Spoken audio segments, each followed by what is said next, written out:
ఉన్న బంగారాన్ని విడిపించి ఆ రోజు ఆన్లైన్ రేటుకే మేము కొంటాం. Sharma gold company. నమస్కారం, వెల్కమ్ టు సుమన్ టీవీ. ఈ క్రోధినామ సంవత్సరంలో 27 నక్షత్రాల్లో జన్మించిన వారికి ఎలాంటి ఫలితాలు ఉండబోతున్నాయి, అలాగే వారు చేసుకోవాల్సిన పరిహారాలు ఏమిటి, వీటి గురించి వివరించేందుకు ప్రస్తుతం మనతో పాటు ఉన్నారు ప్రముఖ జ్యోతిష్యులు, తంత్రశాస్త్ర కోవిదులు డాక్టర్ ప్రదీప్ జోషి గారు. వారితో మాట్లాడి మరిన్ని విషయాలు తెలుసుకుందాం. గురుగారు నమస్కారం అండి. శ్రీమాత్రే నమః. గురుగారు, ఈ క్రోధినామ సంవత్సరంలో ఆరుద్ర నక్షత్రం వారికి ఏ విధంగా ఉండబోతుందంటారు, అలాగే శుభ ఫలితాలు కలగాలంటే గనక వారు ఎటువంటి పరిహారాలు చేసుకోవాలంటారు? నక్షత్ర ఫలితములను ఉంటాయి. ఒకటి మనం గుర్తుపెట్టుకోవాలి, చాలా మందికి వాళ్ళ జన్మ నక్షత్రం ఏందో కూడా వాళ్ళకి తెలియదు. మీ జన్మ నక్షత్రం ఇంపార్టెంట్. ఇప్పుడు నేను చెప్పేది ఏది, జన్మ నక్షత్రం, నామ నక్షత్రము కాదు. నామ నక్షత్రం వేరు, జన్మ నక్షత్రం వేరు. నామ నక్షత్రానికి ఏ రాశి ఫలాలు కానీ ఏ గోచార ఫలితాలు కానీ వర్తించవు. పేరే. పేరులో కొంచెం బలం ఉండాలి, అంతకు మించి ఏం లేదు. అది న్యూమరాలజీ అనుకోండి. నేను చెప్పేటువంటి పరీక్ష ఏవైతే నక్షత్ర ఫలితాలు ఏవైతే ఉన్నాయో ఇవి జన్మ నక్షత్రం అయితే తెలుసుకోవాలి. మీ జన్మ నక్షత్రం మీకు తెలియదంటే నా వెబ్సైట్కి విజిట్ అవ్వండి. అక్కడ మీ date of birth, time, place అన్ని కూడా ఎంటర్ చేయండి. మీకు మీ యొక్క జాతకం మీకు ఈమెయిల్లో PDF రూపంలో వస్తుంది. ఇది 500 పేజీలకు పైగా వస్తుంది. డే టు డే రిపోర్ట్ తో సహా వస్తుంది. అంటే ఈ రోజు ఏం జరగబోతుంది, రేపు ఏం జరగబోతుంది అనేది సూచనప్రాయంగా డే టు డే రిపోర్ట్ తో సహా వస్తుంది. సో అది మీరు స్వీకరించవచ్చు. మీ జన్మ నక్షత్రం అక్కడి నుంచి తెలుసుకోండి. పేర్లను బట్టి ఇప్పుడు శ్రీనివాస్ అని పేరు ఉంటుంది, అందరు తులారాశి అని చెప్పేస్తారు. కాదు. ఇప్పుడు వెంకటేష్ అంటారు, వేవో కాకి మృగశిర నక్షత్రము అంటే ఇది మిథున రాశి అని చెప్పేస్తారు. కాదు. సో ఇలా పేరును బట్టి మీరు రాశులు చెప్పుకోకండి, నక్షత్రాలు చెప్పుకోకండి, దాని ఫలితాలు ఉండవు. సో ఇప్పుడు ఈ సంవత్సరము క్రోధినామ సంవత్సరంలో ఒక్కొక్క నక్షత్రం వారికి ఎలా ఫలితాలు ఉన్నాయో చెప్తాను. అందరూ జాగ్రత్తగా వినండి. మీ జన్మ నక్షత్రాన్ని బట్టి మీరు నోట్స్ రాసుకోండి. ఆరుద్ర నక్షత్రం ఇది సాక్షాత్తు శివుడి నక్షత్రం.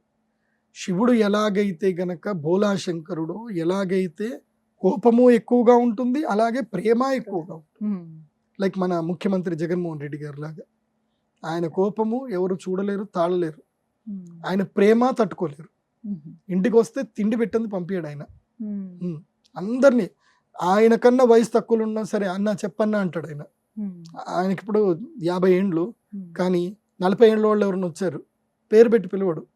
ఇప్పుడు ఉదాహరణకి ఎవరన్నా రవి వచ్చాడు, రవి అనే పేరు చెప్పన్నా, రవి అన్న ఏం చేద్దాం చెప్పు అంటాడు.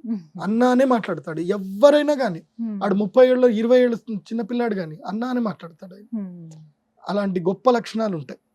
కాబట్టి ఆరుద్ర నక్షత్ర జాతకులు మంచి జాతకులే. కానీ మీ కోపం ఈ సంవత్సరం కంట్రోల్ చేసుకోండి. ఈ సంవత్సరంతో మీకు రాజయోగం అయిపోయింది.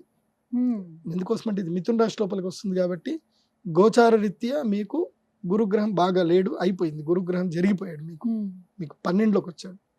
ఈ సంవత్సరం ఖర్చులు బాగా ఎక్కువ అవుతాయి. అందరికీ డబ్బులు ఇవ్వాల్సిన పరిస్థితి ఏర్పడుతుంది. అయితే ఇది ఒక విధంగా మంచిదే, రుణాలన్నీ తీర్చేస్తారు. ఈ సంవత్సరము టార్గెట్ ఏం పెట్టుకోండి అంటే 0 అకౌంట్, అంటే 0 క్రెడిట్ అనేది పెట్టుకోండి వాళ్ళ ఈ సంవత్సరం.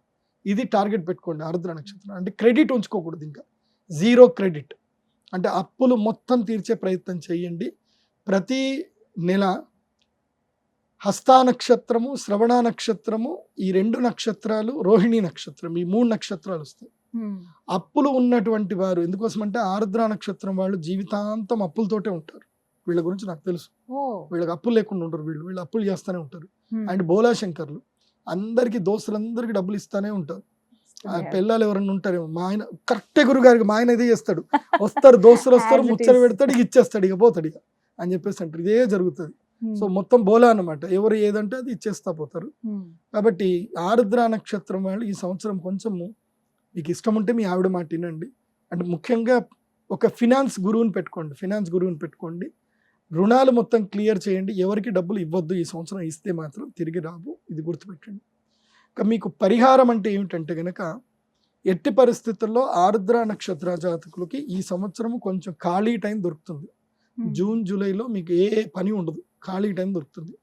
జూన్ జూలైలో ఏం చేయండి అంటే వీలైతే కేదార్నాథ్, బద్రీనాథ్ టూర్కి వెళ్ళిరండి. అక్కడికి వెళ్ళి కాసేపు ధ్యానం చేసుకోండి. మీ జీవితంలో అద్భుతమైన మార్పులు వస్తాయి. లేదా ఏదైనా ఒక పాడుబడ్డ దేవాలయం ఏదైనా ఉంటే అక్కడికి వెళ్ళి ఓ 5 రోజులు టైం కేటాయించి ఆ దేవాలయాన్ని మొత్తం కూడా పునరుద్ధరించండి. దీనివల్ల మీకు రావాల్సిన అరిష్టాలు రాకుండా పోతాయి.